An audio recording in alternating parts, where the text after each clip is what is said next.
c'est qu'en plus de ça, les Français commencent à comprendre que M. Macron, je le dis comme je le pense, ne tourne plus rond dans sa tête.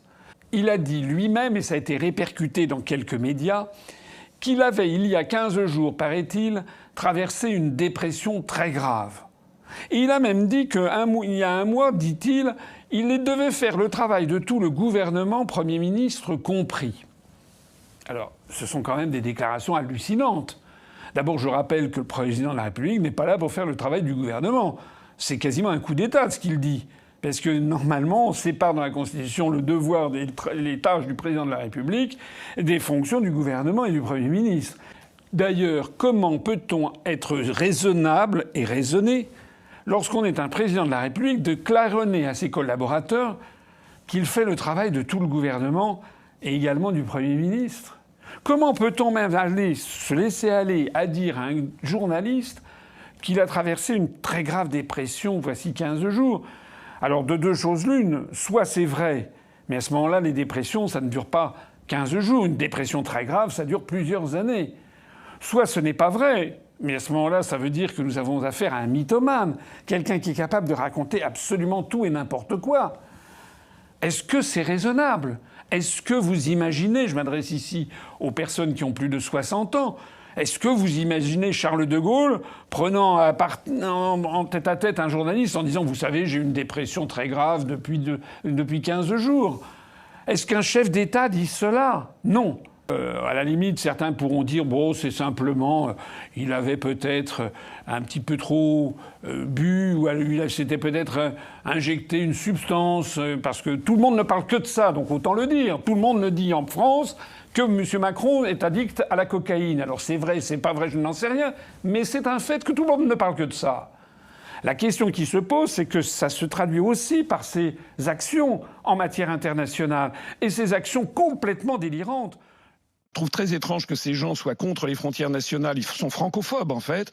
Et en fait, ils veulent bâtir des frontières au niveau européen. Je vois pas pourquoi les frontières seraient formidables au niveau européen et ne seraient pas bien au niveau français. Il va falloir, et les années qui viennent vont montrer, que le vrai choix des Français, c'est soit on garde la France et on laisse l'Union européenne se détruire, soit on garde l'Union européenne et on laisse la France disparaître. La vente à l'encan de tous les services publics. Les services publics sont vendus à l'encan, etc.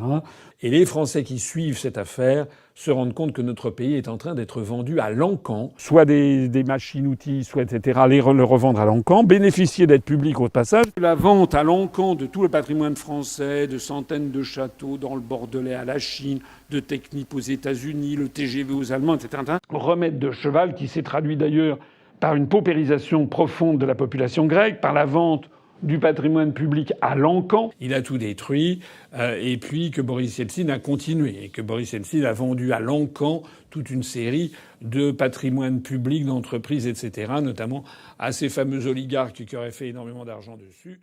Définition du mot encan d'après le Wiktionnaire. Encan, vente publique à l'enchère, au plus offrant et dernier enchérisseur. Exemple d'utilisation en contexte. Moi, j'ai entendu beaucoup de personnes discuter le lendemain de l'événement, le surlendemain, des gens qui disaient que, en fait, tout ceci était un peu une allégorie de notre pays qui est en train de s'effondrer, de disparaître, de se disloquer, d'être vendu un petit peu à l'encan.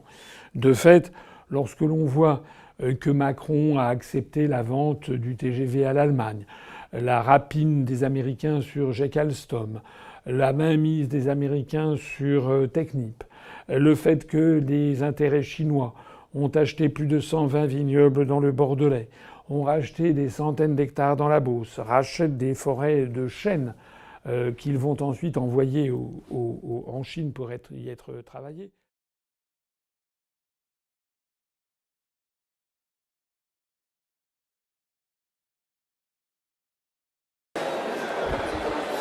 Écoutez, moi je regarde là, ce sont des électeurs de Macron. Cela est peut-être un petit peu poussé dans la caricature, mais François Asselineau nous a toujours fait rire. Et au Salon de l'Agriculture, il n'a pas manqué de nous montrer une fois de plus son sens de l'humour. Donc il s'est fait tondre, et voilà. Et il continue à voter Macron. Face à deux moutons, il s'en est pris aux électeurs de Macron, à qui il reproche de voter sans trop de réflexion depuis maintenant de trop nombreuses années. Pour rappel, François Asselineau a créé en 2007 l'Union populaire républicaine, l'UPR, qui milite pour la sortie de l'Union européenne, de la zone euro et de l'OTAN. Ce parti est décrit par de très nombreux observateurs comme souverainiste, anti-américain et conspirationniste. La nuance politique attribuée par le ministère de l'Intérieur aux listes et candidats de l'UPR aux élections de 2014 est divers, tandis que le parti se présente comme étant en dehors du clivage droite-gauche. Quoi qu'il en soit, un grand moment d'humour grâce à François Asselineau, et cela manque de temps en temps en politique. Écoutez, moi je regarde là, ce sont des électeurs de Macron. Donc regardez là, il est en train de se gaver de la propagande de Macron. Il veut donner de l'argent à l'Ukraine en fait. En tant qu'électeur, il veut donner de l'argent et là il est passé chez Bruno Le Maire. Donc il s'est fait tondre. Et voilà. Et il continue à voter Macron. Enfin, plus exactement, il va voter pour Madame Hayet, qui est la candidate tête de liste de Renaissance, le 9 juin prochain. Alors, si vous voulez pas de ça, votez qu'il n'y a qu'une seule liste, hein, c'est la liste super.